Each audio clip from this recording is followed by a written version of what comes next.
Di sini sudah ada poster akuntabilitas tentang protokol.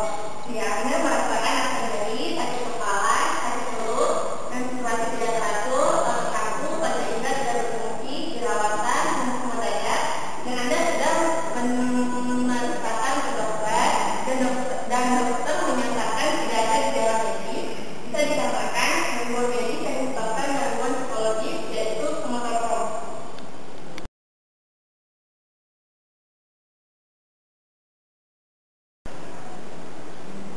Di sini kami akan menjelaskan tipe gangguan motor. Yang pertama, gangguan kontraksi.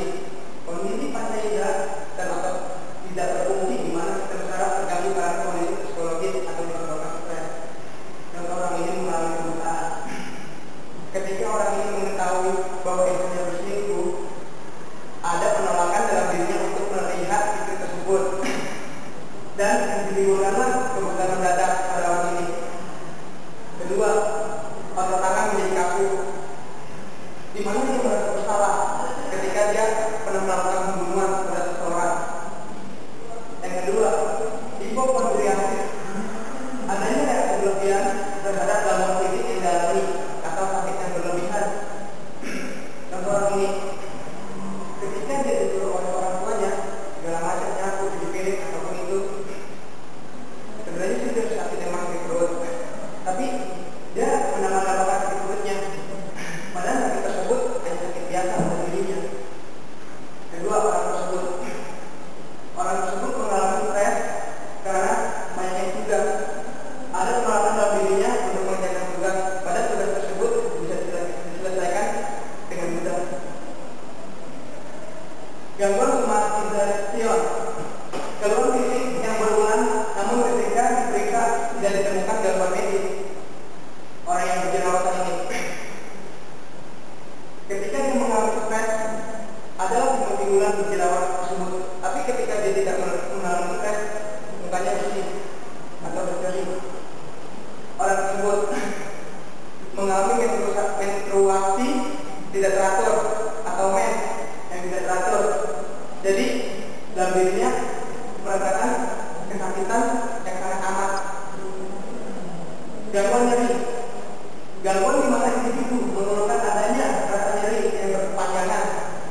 Namun rasa sakit itu hanya bersifat subjektif. Orang tersebut sakit pinggang atau encok. Orang ini mengalami stres atau sakit kepala, bisa menandakan apapun.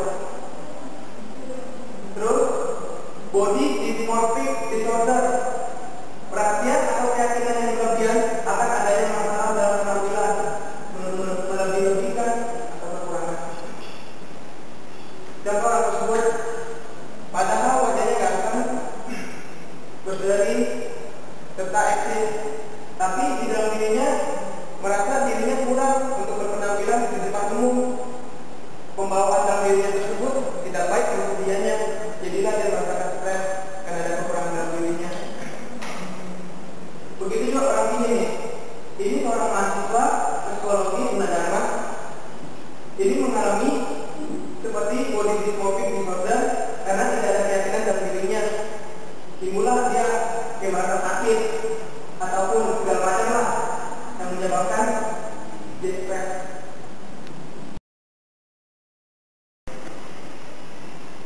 Hal terpenting dalam gejala somatotrom, individu biasanya mengeluhkan adanya gejala-gejala fisik yang dianggap sebagai penyakit fisik, namun berdasarkan pemeriksaan fisik tidak ditemukan adanya kelainan. Sering salah pengertian antara pasien dan dokter. Dokter hanya mendiagnosa gejala medisnya saja tanpa memperhatikan psikologis pasien.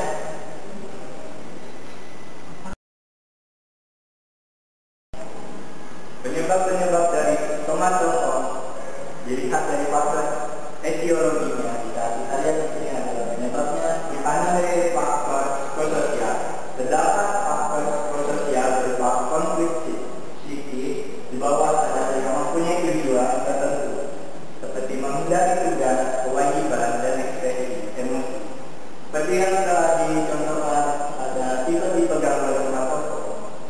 Faktor psikososial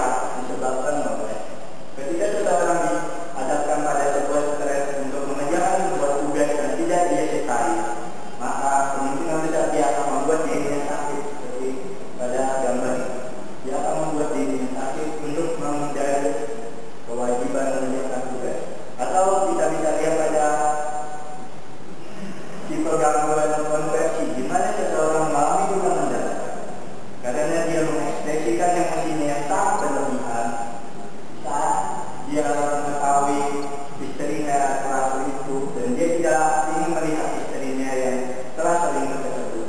Dia mengekspresikan emosinya yang sangat besar sehingga menimbulkan kerusakan darah.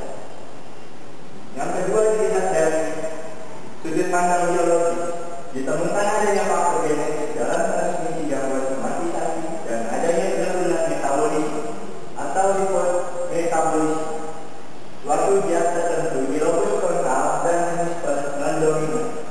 Jadi dalam sudut pandang biologi, faktor penyebab somatopon disebabkan oleh adanya gangguan biologi. Dan dari sudut psikoanalisa, disebabkan ketika seseorang mengalami peristiwa yang menimbulkan peningkatan emosi yang besar, namun afeknya tidak dapat diselesaikan dan ternyata dalam peristiwa tersebut dihilangkan dari kesadaran. Seperti contohnya adalah seseorang yang mengalami stres karena banyak tugas, sebetulnya dia memiliki insting untuk santai, untuk bermain, atau insting untuk memuaskan dirinya. Namun, karena ada kewajiban yang lain seperti mengerjakan tugas atau menghindari tugas, dia akan membuat dirinya sakit tanpa disadari oleh dirinya. Karena terlalu menekan instingnya yang akan berlebihan. Dari sudut pandang behavior, karena modeling atau meniru pola asuh dan learning technique.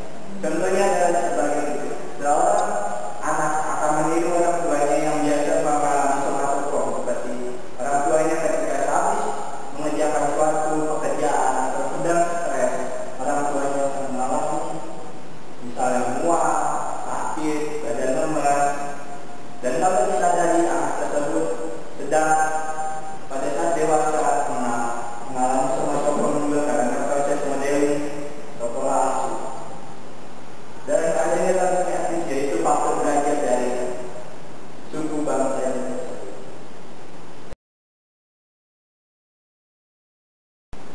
Treatment dan pengobatan somatopon dapat berupa terapi kognitif behavioral terapi.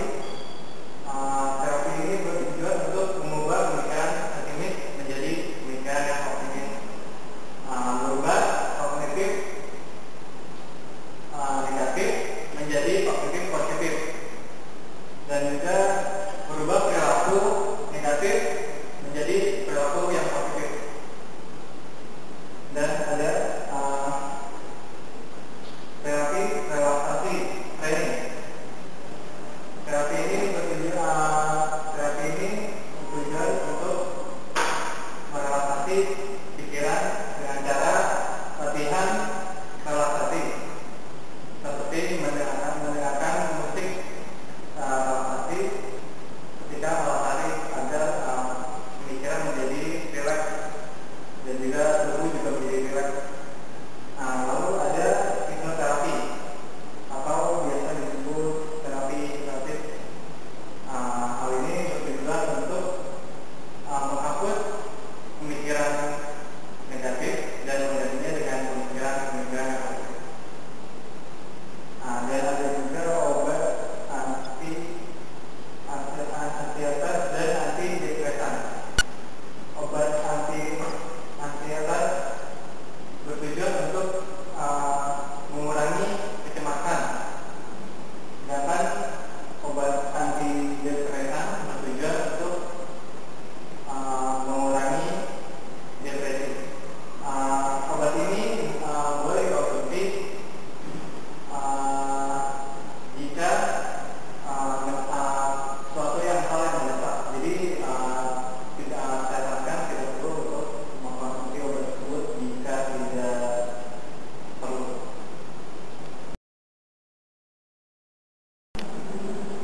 Jika dari gangguan somatopon ini harus dilakukan dengan cara selalu berpikir positif pada setiap masalah.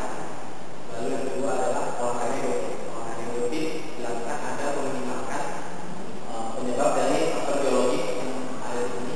Kemudian istirahat yang cukup untuk memperhatikan pikiran kita yang keras.